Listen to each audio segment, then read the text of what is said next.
कल बाजार में फल खरीदने गया तो देखा कि एक फल की रेहड़ी की छत से एक छोटा सा बोर्ड लटक रहा था।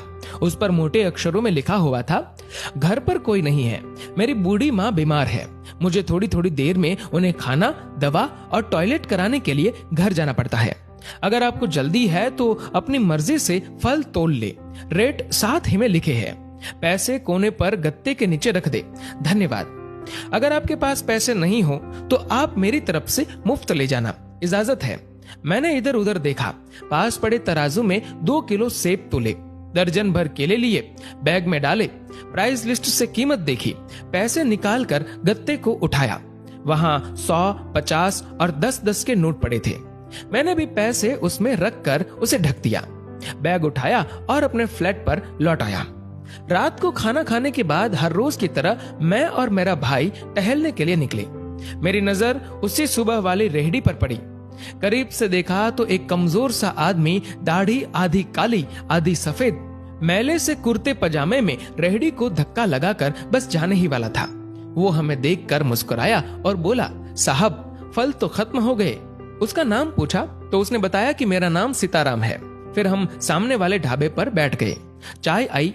वो कहने लगा, पिछले 3 साल से मेरी माँ बिस्तर पर है, कुछ पागल सी भी हो गई है और अब तो लकवा भी मार गया है।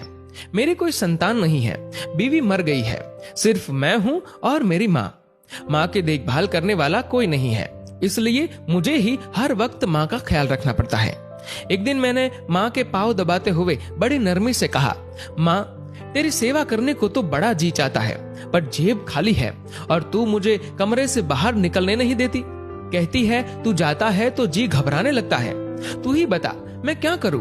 न मेरे पास कोई जमा पूंजी है। ये सुनकर माँ ने हाँफते कांपते उठने की कोशिश की।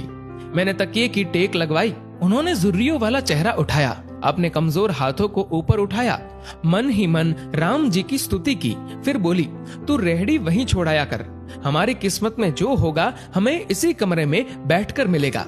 मैंने कहा, माँ क्या बात करती हो? मैं रेहड़ी वहां छोड़ाऊंगा तो कोई चोर उचक्का सब कुछ ले जाएगा। आजकल कौन किसका लिहाज करता है और बिना मालिक के कौन फल खरीदने आएगा? माँ कहने लगी, तू राम का नाम लेने के बाद रेहड़ी को फलों से भरकर छोड़कर आ जाया कर। ज्यादा बकबक मत कर, शाम को खाली रेहड़ी ले आया कर।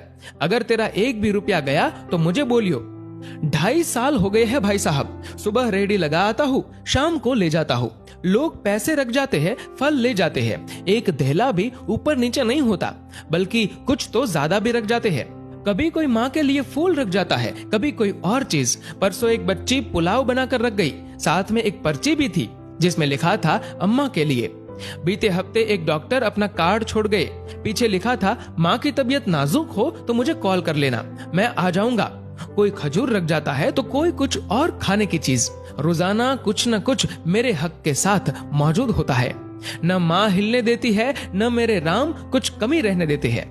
माँ कहती है तेरे फल मेरा राम अपने फरिश्तों से बिकवा देता है। आखिर में इतना ही कहूंगा कि अपने माँ बाप की खिदमत करो और देखो दुनिया की कामयाबियां कैसे हमारे कदम चूमती है। दोस्तों, इस वीडियो को लेकर आपकी क्या राय है नीचे कमेंट करके जरूर बताएगा। और अगर आपको ये वीडियो अच्छा लगा हो तो इस वीडियो को लाइक करेगा, शेयर करेगा ज्यादा से ज्यादा लोगों तक। और ऐसे ही और भी इंस्पिरेशनल वीडियोस के लिए सब्सक्राइब करें हमारे यूट्यूब चैनल को और फेसबुक पर फॉलो करें हमारे पेज को। धन्यवाद।